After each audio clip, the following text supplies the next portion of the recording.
Kumusta kaibigan? Ang kwentong ating ipapaliwanag ngayon ay tungkol sa isang asasin na tinurukan ng nakamamatay na lason. Ngunit sa kagustuhan nitong makagandi sa sindikatong gumawa nito sa kanya, ay ginawa niya ang lahat upang hindi agad siya mamatay. Pati pakikipag-tiktokan sa gitna ng kalsada ay ginawa niya upang magpatuloy lamang ang pagtibok ng puso niya. Magawa niya kayang makaganti at mapabagsak ang sindikatong gumawa nito sa kanya? Halina't ating panoorin. Ngunit bago natin ito simulan, ay maaari ba akong makahingi ng pabor? Pakilike naman ang videong ito at pasubscribe na rin sa aking channel. I-click mo na rin ang notification bell. Muli maraming salamat kaibigan. Nagsimula ang pelikula sa pagpapakita sa ating bida na nagngangalang Sheb. Si Sheb ay isang mapanganib na asasin at dalubhasa sa pagpatay. At ang target niya ay ang mayayaman at makapangyarihang tao. Ang amo niya ay si Carlito, isang makapangyarihang pinuno ng isang napakalaking Mexican cartel. Sa utos ni Carlito, pinatay ni Sheb si Kim, isang Chinese na kakumpetensya ng kanyang boss. Isang umaga, bumangon si Sheb sa kama at agad na nagsimulang makaranas ng ilang malalang sintomas. Ang kanyang paningin ay lumapo at halos hindi na siya makalakad habang pasuray-suray siyang pumunta sa kanyang sala. Pagdating doon, nakakita siya ng CD at pinlay ito sa kanyang TV. Napanood niya si Ricky na isang kapwa niya hitman. Nagbigay ng mensahe kay Sheb at sinabi ni Ricky sa kanya na tinurukan niya ito ng dengbak siya, lason pala, habang natutulog, at sinabi na papatayin siya ng lason sa loob lamang ng isang oras. Sa sobrang galit ni Sheb ay sinira niya ang kanyang TV.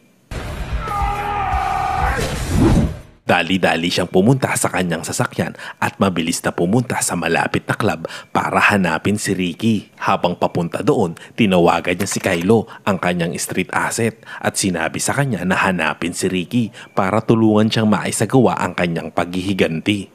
Habang nagdadrive, unti-unting bumabagal ang tibok ng puso ni Sheb. Naku, umeepekto na yung lason habang pilit niyang pinipigilan ang pagsara ng kanyang mga mata. Sa kabutihang palad, nagawa niyang marating ang club at agad niyang sinunggaban ang may-ari nito at tinutukan ito ng baril. Tinanong niya ito tungkol sa kasalukuyang lokasyon ni Ricky, ngunit ipinaliwanag ng club owner na hindi niya rin alam. Dahil wala siyang nakuhang sagot, ay bumalik siya sa kanyang sasakyan. Makalipas ang ilang minuto, habang nagdadrive, tumawag siya sa kanyang doktor na nagngangalang Miles. Ipinaliwanag ni Sheb ang kanyang sitwasyon at sinabi ang mga sintomas na kanyang nararanasan. Pagkatapos ay naisip agad ng doktor na naturukan siya ng lason na kilala bilang Chinese cocktail. Ang lason ay lubhang nakamamatay at pinipigilan nito ang paggawa ng adrenaline sa katawan. Pinayuhan ni Miles si Sheb na magpatuloy sa kanyang pagkilos upang pataasin ang produksyon ng adrenaline ng kanyang katawan. Dahil kapag huminto siya sa kanyang paggalaw ay maaari siyang mamatay agad. Sinabi rin sa kanya ng doktor na nasa out of town siya at babalik din siya kaagad. Nagpasalamat naman si Sheb sa kanyang payo at pinutol ang tawag. Sa sandaling iyon, narinig ni Sheb ang isang loudspeaker na pinahihinto siya at nakita ang maraming sasakyan ng pulis sa likod niya. Nang makita niya ito ay ginamit niya ito bilang pagkakataon para tumaas ang kanyang adrenaline. Sa halip na huminto, hindi niya pinansin ng mga ito at pinasok ang kanyang sasakyan sa isang mall. Habang sila ay nasa isang intense na car chasing, sa huli ay nabangga niya ang kotse sa isang escalator at nakatakas sa mga pulis. Tumakbo si Sheb sa labas at sumakay sa taxi. Pilit niyang pinababa ang pasahero at pumasok habang sinisigawan niya ang driver na bilisan ang kanyang pagdadrive. Sa loob ng taxi, sinunod ni Sheb ang payo ng kanyang doktor at patuloy na gumagalaw habang inihedbang nito ang kanyang ulo na parang rockstar na kalbo. Pagkatapos ng mabilis na biyahe, huminto ang taxi sa isang malapit na 7-Eleven at mabilis na pumasok si Sheb dito. Hinila niya ang cashier sa counter at tinutukan ito ng baril sa ulo. Nag-shopping si Sheb sa tindahan at kumuha ng maraming energy drink na Cobra. Pagkatapos nito, bumalik siya sa taxi at tumungo sa bahay ni Carlito. Doon ay sinamahan niya si Carlito sa pool at nakipagkwentuhan. Natuklasan ni Sheb na alam ni Carlito ang kanyang kalagayan at siya pala ang may utos nito. Lumalabas na ang kanilang kartel ay inatake ng Chinese gang kasunod ng pagpatay nila kay Kim. Kaya naman nagpasya si Carlito na ipapatay si Sheb para makipagkasundo sa karibal na gang.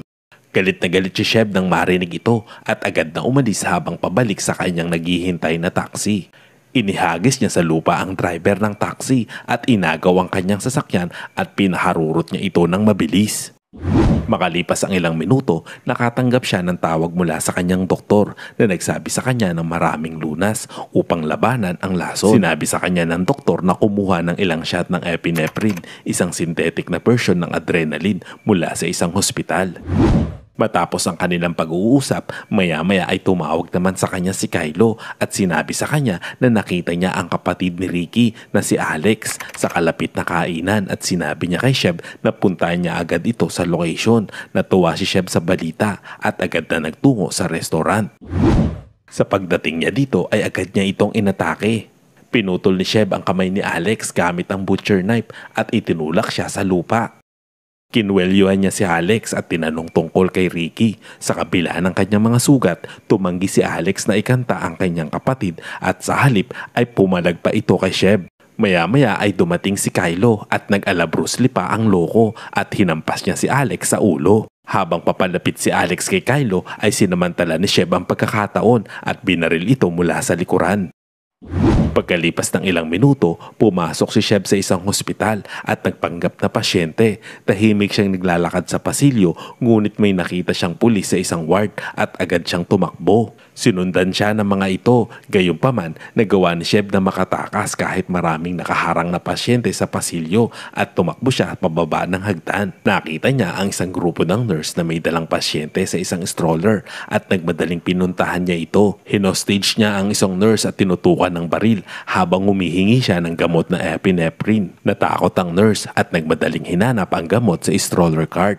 Sa kabutihang palad, nakita niya ang vial at iniabot ito kay Sheb. Samantala, naramdaman niya na unti-unti nang bumabagal ang tibok ng kanyang puso at gumawa siya ng plano para mapabilis ito. Si Sheb ay inutusan ng nurse na gamitin ng defibrillator sa kanya. Subalit nag-aalangan ang nurse na gawin ito. Gayunpaman, nang tinutukan siya ng baril ni Sheb ay sumunod siya agad sa kanyang gusto at tumalsik siya nang gamitin sa kanya ang device. Matindi ang shock na kanyang naramdaman dahil tumilapon siya sa isang elevator.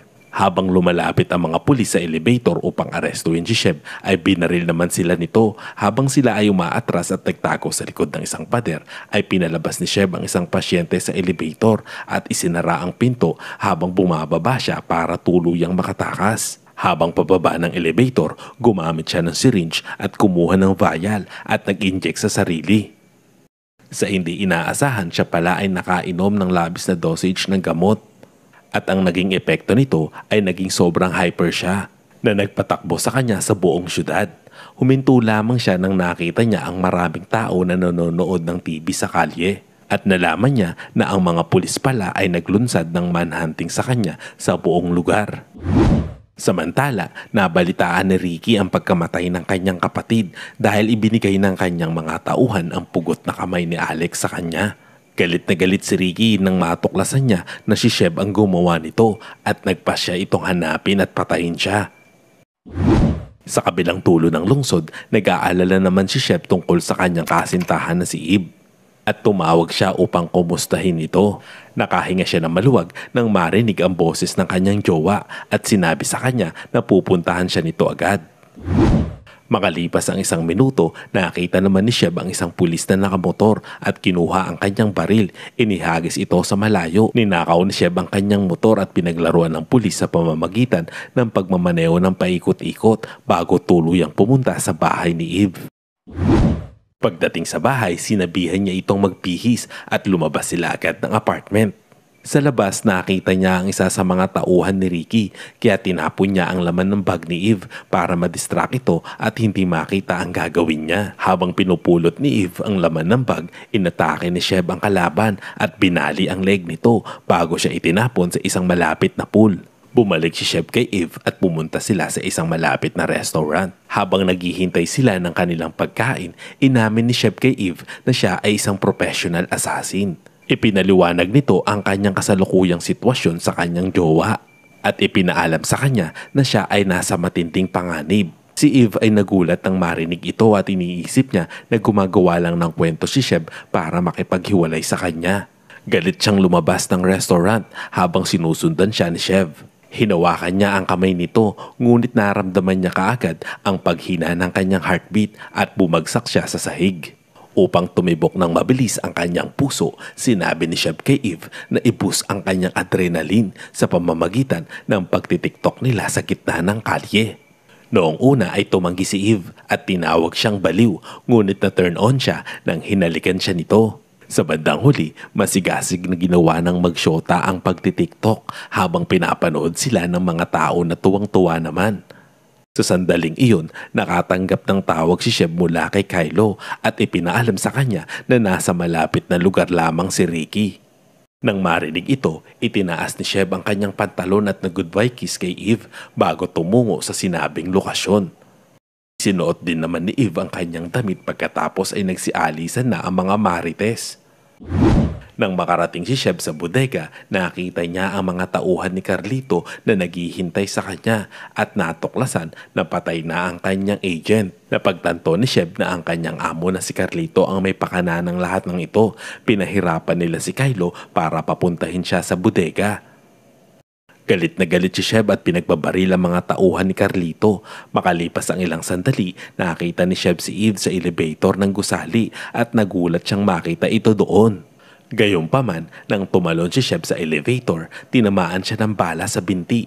Bumaba ang magjowa sa ground floor kung saan nagtatahi ng mga damit ang isang grupo ng mga sastre. Tinambangan ni Sheb ang isa sa mga kontrabida at ipinasok ang kanyang kamay sa isang makinang panahi. Ang lalaki ay sumigaw sa matinding sakit at sina Sheb at Eve ay umalis sa gusali. Habang sila ay nag-drive palayo gamit ang nakaw na kotse, pumasok din ang mga tauhan ni Carlito sa kanilang mga sasakyan at hinabol sila. Si Sheb ay nag-drive ng mabilis sa pagsasikap na makalayo sa mga kalaban, ngunit ang mga sindikato ay nakakahabol at pinagbabaril siya ng mga ito. Sa kabutihang palad, tumama lang ang mga putok sa likod ng kotse at mabilis na gumanti ng putok ang bida. Ang kanyang pagbaril ay tumama sa mga kalaban at sa huli ay naging sanhi ng pagbangga ng kanilang mga sasakyan. Pagkatapos nilang makatakas ay nakatanggap si Sheb ng tawag mula kay Miles at sinabi sa kanya na nakabalik na siya. Nakahinga ng maluwag si Sheb nang marinig ito at agad na nagtungo sa bahay ng doktor. Pagdating doon, binigyan siya ni Miles ng epinephrine infusion para lalong mapigilan ang epekto ng lason. Gayunpaman, malinaw na ipinaliwanag sa kanya ng doktor na walang antidote sa lason at siniguradong mamamatay siya sa loob lamang ng ilang oras. Nag-alok si Miles na bigyan siya ng painless poison upang tulungan siyang mamatay ng mas madali. Ngunit tumanggi si Sheb at binanggit na mayroon pa siyang dapat ayusin kay Ricky. Pagkalipas ng ilang minuto, tinawagan ni Sheb si Ricky at hiniling na makipagkita siya sa isang malapit na hotel. Tinanggap ni Ricky ang alok at pumayag na makipagkita sa kanya. Pagkatapos nito ay pinatay ni Sheb ang tawag at nagpaalam kay Eve at nangakong babalik siya pagkatapos ng kanyang misyon.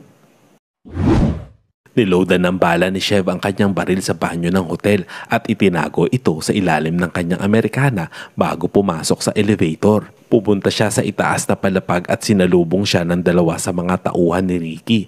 Agad na kinuha ng dalawa ang kanyang baril at dinala siya kay Ricky. Nakita ni Sheb sina Ricky at Carlito na magkatabi sa isang sopa. Pagkatapos nilang mag-usap, inilabas ni Carlito ang isang syringe na naglalaman ng Chinese cocktail mula sa kanyang briefcase. Inutusan ni Carlito ang kanyang mga tauhan na pigilan si Sheb habang naghahanda siyang iturok ang isa pang dose ng lason.